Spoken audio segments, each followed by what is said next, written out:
Pagka na-impeach si Vice President Sara, lalong magkakaroon ng public anger. Baka kahit sinong Duterte ang ilaban, manalo. Ano pa? Sigurado ba si VP Sara makakatakbo? May impeachment proceedings pa na? Kapag kinonvict si VP Sara, Yan. magagalit yung... Pakinggan nyo ha. Kapag kinunbik si VP Sara, ay magagalit ho ang napakaraming tao. Totoo naman eh! Bakit ang daming nalolokong lalaki sa kanya kung di siya maganda? Kayo naman ho. Yang si Rizon Tiveros, ang dakilang retokada. Can you imagine, nung 2022, nag-file yan ng bill sa Senado to decriminalize libel. Oh, documented yan. Pagkatapos, ngayon, nung siya na ang binabatikos, ang dami niyang dinimanda ng libel. Papa ko, retired soldier siya, and later on, naging radio commentator siya sa Butuan. So, nakikinig din ako ng mga issues na tinatackle niya, even at a young age. And then, elementary and high school, college, I go on debates and campus journalism. So, dun ako na-shape. Okay.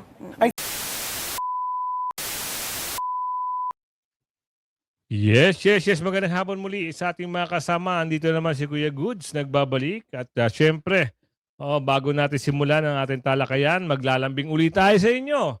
San like, san share, all gusto po tayo dyan. At ito na nga ho ang mga balita ngayon. Tama rin ang sinabi nito ni Congressman Erice na pag na-impeach nyo si VP Sara, magagalit ang taong bayan. Bakit? Ano ba ang pwedeng gawin ng taong bayan? Aba, marami. Kita nyo naman sa survey, nangulelat na ho itong si Bangag. Ilang porsyento na lang ho. At napakataas na porsyento ang nilamang ni VP Sara.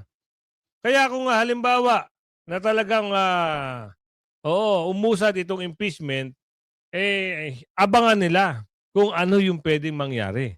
Expect na nila yan. Kaya ito hindi na natin patatagalin. Ayon ito sa video na ito kay Congressman Erice. Bakit ba kasi, anong tanong natin, bakit ba kasi talagang atat na atat sila ma-impeach si VP Sara?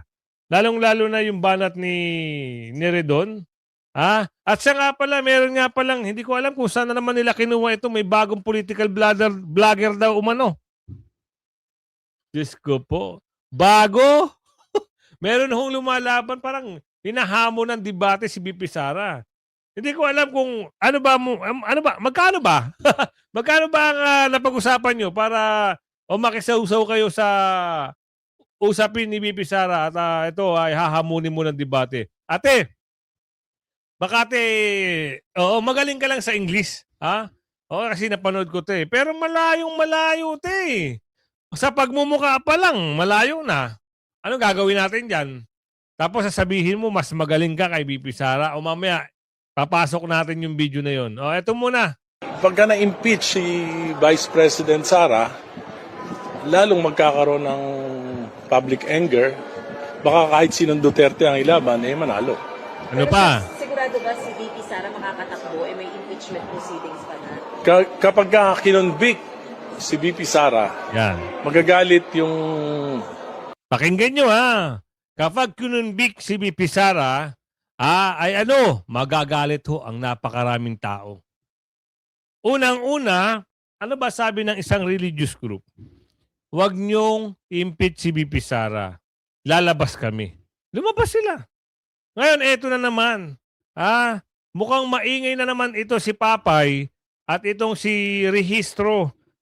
Kaugnay at patungkol sa impeachment ni VP Sara. Ayaw nilang tanggapin itong dalawang magaling na abogado ni VP Sara.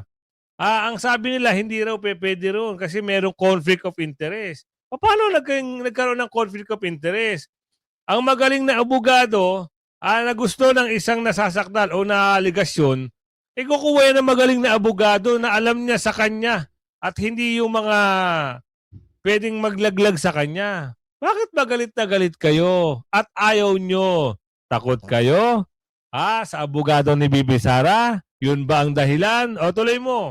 Kanyang supporters, which is about 30+% ngayon, Yan. baka mag-gather pa ng public sympathy. Yun! Baka kahit sinong Duterte ang lumaban, manalo.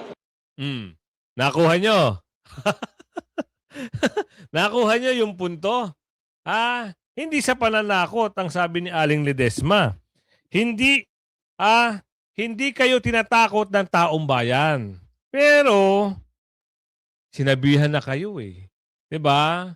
Ano ba sabi sa inyo? Huwag nyo impeach si BP Sara dahil ang taong bayan ay lalabas. Lumabas nga sila. Sa Luneta, ilang milyon. At sumabay pa yung mga nagpapanggap na di natin alam. Kasi nung andun yung mga religious group sa Luneta, may nakisawsaw. Akala natin kakampi, yung pala, mga kawal na mga magnanakaw. Ito, magandang malaman natin kung sino naman tong sumasawsaw na bagong political vlogger daw, kuno.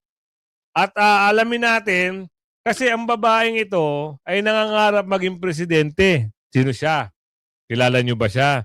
Itong babaeng ito, siya naman yung nagka-problema doon sa PhilHealth Fund. Dinugas niya ba yung PhilHealth Fund? Oo, nagtatanong lang ho Kasi may ano sabi niya? Pag siya ang nanalo, ano raw ito?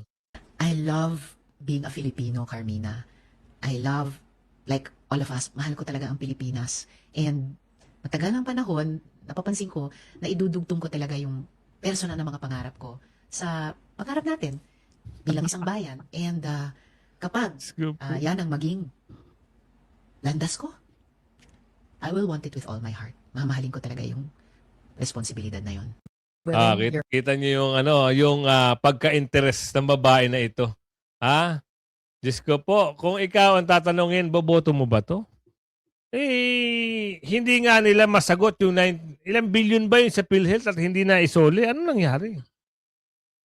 Ano nangyari doon? Bakit hindi nyo masagot yun? Tapos mamahalin niyo daw yung anong mamahalin nyo? Yung pera ng bayan? Kukurakutin nyo na naman yung pera ng bayan? Wag ganun. Patahimikin nyo. 18 trillion na ho ang nauutang ng Pilipinas. Plus na aprubahan pa ata yung 800 million US dollars. Magkano yun sa peso? Aprobado na ho. Gagamitin daw yun. Saan? Dito sa mga trabaho. Ito sa mga ubos na. Ubos yan. Dito sa ayuda na subsidy. Ubos. Kaso nga lang, yung 800 million, kahit ibahagi mo yan sa mga transport group, sa mga tricycle, marami pa rin sa sobra dyan. Hindi lang natin alam kung ano yung saan mapupunta yung sobra dyan. Diba? Eto na tayo. Dito na tayo sa pinaka-exciting part. Nasupalpal itong si Halimaw at itong si binanatan ni Atty. Topacio Sobrang ganda. Sobrang ganda mo kaya marami kang nahaliling na nakalalakihan. Siya na magpapaliwanag. Magandang babae sa balat ng lupa. Totoo naman bakit ang daming nalolokong lalaki sa kanya kung di siya maganda? Kayo naman Yang si Rizon Tiveros, ang dakilang retokada. Can you imagine, nung 2022, nag-file yan ng bill sa Senado to decriminalize libel. Documented yan. Pagkatapos, ngayon, nung siya na ang binabatikos, ang dami niyang dinimanda ng libel. Hindi ba? Hypocrisy of the highest level yan. Mamatay na sana siya agad at ibigay na lang sa iba ang katungkulan niya. Nakasulat po yan sa Biblia, hindi po aking mga salita yan. Magandang tanghali po. Kaya ako tumalon kanina, baka hindi ako kita ron sa likuran Maraming salamat sa ating tagapagpakilala na 2 beses nang nakakaligtas sa kulungan. Darating ang araw, mapupuruhan ka rin. Biro lang po.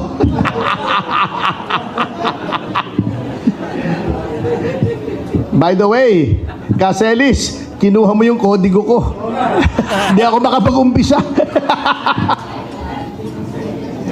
Nais ko rin magpasalamat sa aking kaibigan at political mentor na si dating congressman, dating kalihim, Jing Paras. Yan po. Abogado yan. Siya ang may pasimuno nito dahil sa kanyang pagmamahal sa ating bayan. Tama. Hindi na niya matiis ang ginagawa sa ating mga Pilipino. At siya rin po ang aking senador sa 2028. Wow! Aba! Pangklase ha? Naku.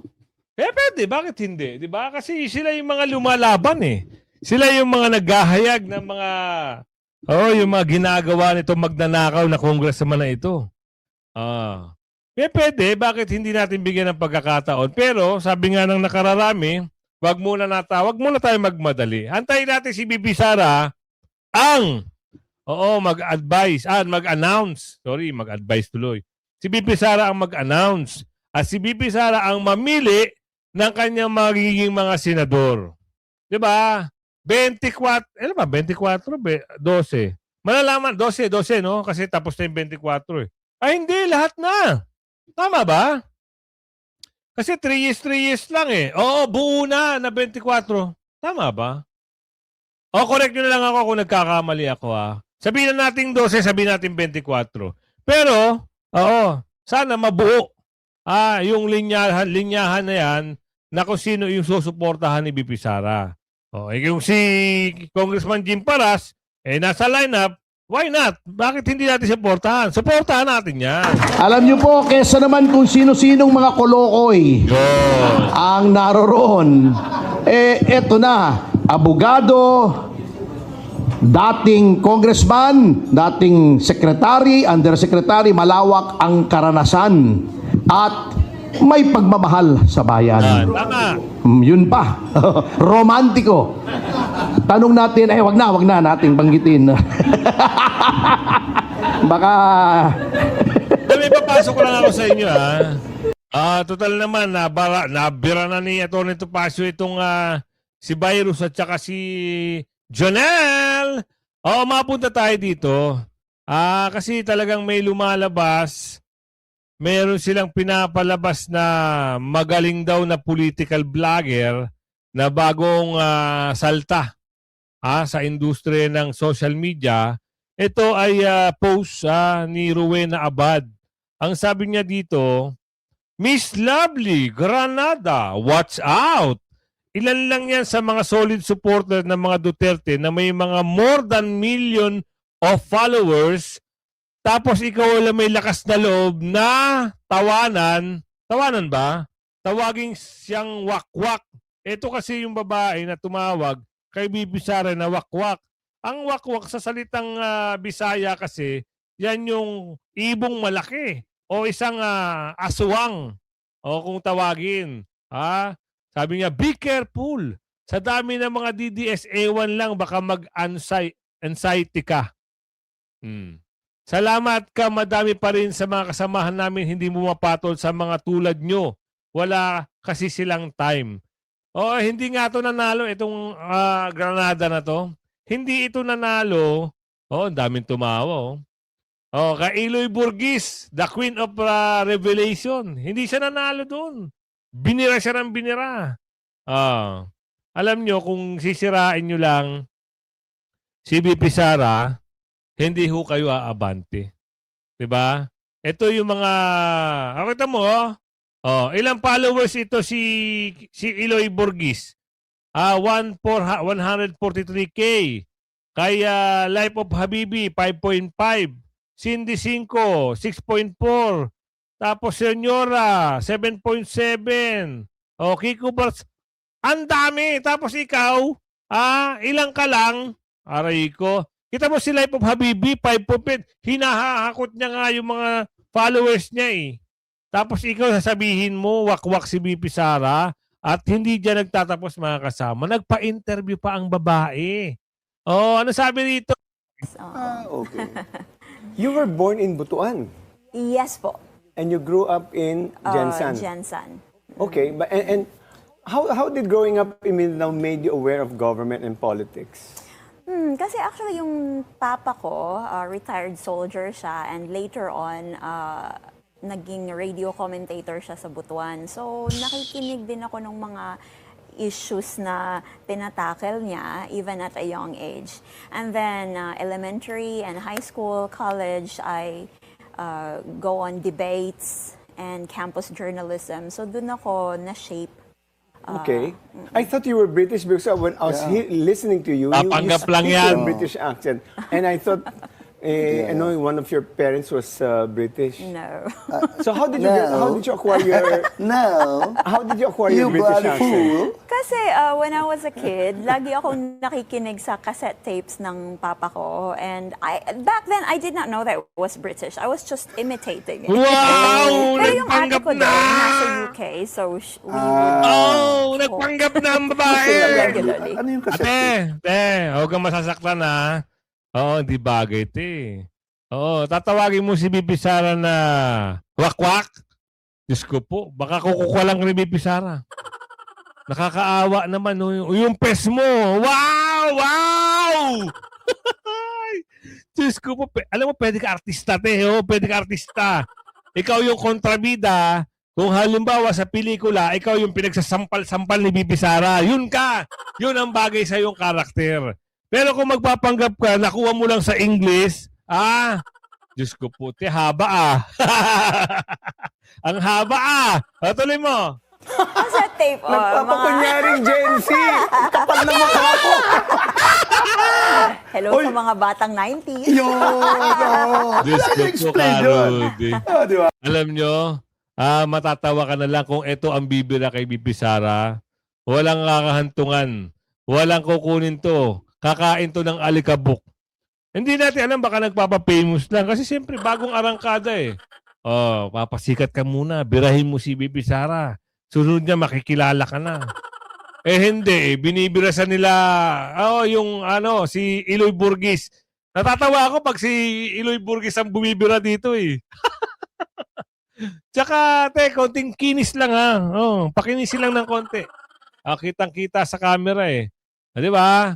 So ano yung mga lumalabas na issue ngayon? Binibigyan nila ng, alam mo yung nangyaring pamimigay ng ayuda? O sabihin nating maliit na bagay para sa inyo na bumabatikos dito sa ayudang binigay. Hindi naman kalakihan yan. Yung ayuda na yan, Diyos ko po naman, Karudi. Pasalamat na lang kayo, binigyan kayo. Tapos ibabas nyo pa si Senator Bongo. Ang mama ay nagbigay sa tulong. Nagbigay ng tulong kahit papano. Isang araw, isang gabi, meron kayong pagsalu-saluhan. So, hindi naman kayo yung pwede nyo naman hindi tanggapin. Bakit tinanggap nyo? Diba? Maano lang kasi kawawa naman si Senator Bongo. Ginawa nila ng kwento. Ilan pa bang senador na nagbigay sa inyo? Sige nga. Meron bang senador na nagmalasakit na binigyan kayo? Tapos ibabas nyo pa, Senador Bongo? Napag-uusapan lang. Binas nila si Senador Bongo na hindi naman alam ni Senator Bongo. Siyempre, marami siyang trabaho eh. Hindi niya alam kung ano ba laman nun. Dapat ang sisihin nyo dyan, yung staff niya. Pero, dapat daw kasi maging transparent. Ito na nga eh. Diyos ko po. Libre na. Libre yan. Pera yan ng senador. Hindi nyo pera yan. Big sabihin, nagkusang loob. Okay, isang araw, meron kayong makain. Kahit papano, meron kayong mapagsaluhan. Kahit papano, maigsa ng gutom kasi nga sila ay biktima ng sunog. So, gano'n na nangyari. Binas. Sino nakakahiya ngayon? Diba? Sino nakakahiya ngayon? Wait lang, mamaya na tayo dyan. Itong ex-marine sa Umanoy, nagbagman sa liko, bumalik sa NBI. Mamaya na. Dito muna tayo sa pambabas nila kay Senator Bongo. Para matapos na yung issue na yan, magbigay kayo kung sino senador pa ang nagbigay ng tulong. Sige. Alam nyo, gawa-gawa lang yan ng mga kalaban ni Senador Bongo eh. Di ba? Ikaw na nga, binigyan ka ng tulong. Hindi imbis na magpasalamat ka pa. Meron kang delata. Pipila ka na. Sasabihin daw, 7 oras daw silang pumila. Sana hindi ka pumila. Diba? Kung yan ang reklamo mo, nakita mo na sa iba na ganun pala, sana hindi ka na lang pumila. Eh bakit kinuha mo pa yung yung relief goods? Aray ko. Diba? O, pasok tayo dito. Yung 18 Marines pumunta uli ng NBI, hindi natin alam sa anong kadahilanan kasi dapat ito, tapos na yung usapin na ito eh. Dapat imbestigahan dito yung bagman. Imbestigahan dito yung nakatanggap ng maleta. Hindi dapat imbestigahan kung ano yung kredibilidad ng mga ito, yung 18 Marines. Pasok! Ryan, ano yung nakatakdang pag-usapan ngayong araw ng NBI at ng 18 Marines? Pag-uusapan ng umano'y kontrata ng kanilang employment, mga screenshot ng kanilang pag-uusap at mga orihinal na larawan na inilabas sa publiko at iba pang ebidensya. Bago mag-alas 10 na umaga-aga, dumating ngayong araw sa tanggapan ng National Bureau of Investigation o NBI sa Pasay City ang 18 umano'y dating Marines kasama ang kanilang abogado na si Attorney Labito Baligod. Ito ay upang ipagpatuloy ang investigasyon ng NBI kaugnay sa kanilang mga aligasyon na sila umano ay nagsilbing bagman at bodyguard ng dating kongresista na si Saldico. At ang paghahatid ng umano'y kickback sa ilang matataas na opisyal ng pamahalaan kaugnay ng sinasabing maanumalyang flood control project kung saan nabanggit ang pangalan ni Pangulong Ferdinand Marcos Jr. at dating House Speaker Martin Romualdez. Matatanda ang pinadalhan ng subpina ng NBI ang grupo upang magpaliwanag ang kanilang ipaliwanag ang kanilang ibinunyag. Ayon sa NBI, sila ang inatasan ng Ombudsman para magsagawa ng investigasyon sa grupo. Noong Huwebes, March 12, unang humarap sa NBI ang 16 sa kanila. Ngayong araw ay kumpleto nang humarap ang lahat ng 18 ayon sa kanilang abogado na si Attorney Levy Baligod. At mo na ang live mula dito. Ayun na. Bakit kaya? Ano naman kaya ang aalamin ng NBI dito sa pagkatao? Meron naman yan mga ID. Ibig sabihin, tignan nyo yung payroll. Kung totoo bang naging trabahador ito ni Saldico, lalabas naman yan eh. Bakit kailangan pa ba yung pagkatao ng 18 Marines ang imbestigahan? Kawawa Kung ikaw na nagsasabi ng totoo, ikaw pa ngayon ang maimbestigahan. Ikaw na yung tutulong sa Pilipino, pero tinatago nila yung katotohanan. Nakakaawa lang. 'Di ba? Ang gusto ata nila nakawin lang ng nakawin ang pondo ng bayan at itago na lang sa media o social media. Ito, malaking insulto ang ginawa ng DOTR sa mga tsuper. Bakit? Malaki hong problema ito. Malaki ho ang tinaas ng gasolina o petrolyo sa ating mga kababayan, sa mga consumer ng mga langis. So lalong-lalo na yan yung sa mga bumabiyahe. Hindi na natin masisisi ang tsuper kasi sila ay namamasada. Ngayon, hindi naman nila pwedeng hingiin yung langis. So ngayon, parang nadagdagan lang ng piso ng ng DOTR o LTFRB. DOTR o ewan ko kung sino nagdagdag ng piso na taas ng pamasahe. Sa inyong pananaw, tayo mga na-commuter, swerte na tayo kasi piso lang ang dinagdag. So talo ho yung mga namamasada. Kasi mas malaki yung binabayad nila doon sa pagbili ng langis. Alam nyo ba, umabot na ng kanilang umaga para nadagdagan na naman yung taas ng gasolina at diesel. So mabigat. So ito ang isang panayam ba ito kay leader to kasi ng isang tsuper. Leader ng tsuper ito eh. Pasok natin. At nagpahayag nga kayo ng pagkadismaya dito sa inaprubahang fare hike. Magkano po ba ang mas makatarungang halaga ng taas pasahe para sa inyong hanay? doon sa tanong niyo po, Ma'am Cheryl, dapat po ay at least 2 pesos man lang yung in-increase po ng pamasahe. Malaking insulto po ang ginawa ng DOTR sa mga tsuper na nagpapakahirap magbiyahe sa maghapon para kaming nanlilimos na lang sa gobyerno. Hindi po ito makatarungan, hindi po ito makatwiran dahil nga po kung ikukumpara doon sa itinaas ng krudo, mahigit 100% na po ang itinaas mula sa 55 pesos, mahigit 100 pesos na po ngayon, Ma'am Cheryl. Dapat po pinag-iisipan, pinag-aaralan itong mabuti, hindi yung tumingin lang sa langit at sasabihin ay magtataas na tayo. Hindi po ito makatwiran. At mas lalo lamang po nilang pahihirapan dito ang mga tsuper dahil po sa inis, sa galit. Isipin niyo po yung piso na increase sa 16 kung makakapagpuno po kami ng pasahero sa isang jeep. Average po na 16 na pasahero. Kailangan po makapito hanggang 8 biyahe kami para po makaipon ng 100 piso na pambili lamang ng 1 litro ng diesel pa lamang po yan. Totoo. Totoo naman yung sinasabi ng isang leader na to. Hindi na tayo against dyan. Pero kasi, dapat, sabi nga, balance, di ba? Kung, di ba, nagbibigay na sila ng subsidy. Kung sana yung subsidy na yun, alamin nila kung hanggang saan yung subsidy na yun. Baka one time, big time lang yan. Baka isang beses lang yan. Tapos wala na. Yun ang mahirap. So, pinasok lang natin para alam nyo kung magkano na ang presyo ng gasolina. Napakamahal na ho. So, kung kayo ay merong mga electric bike, electric car, mas mainam nyo, yun ang gamitin nyo. Ngayon, ito, ipasok natin. Bakit atat na atat talaga sila sa impeachment ni BP Sara? Ayaw nilang tigilan si BP Sara, lalong-lalo na itong, ewan ko, Yung mga ordinaryong Ayan. Bakit ba ayaw mong tigilan si BP Sara?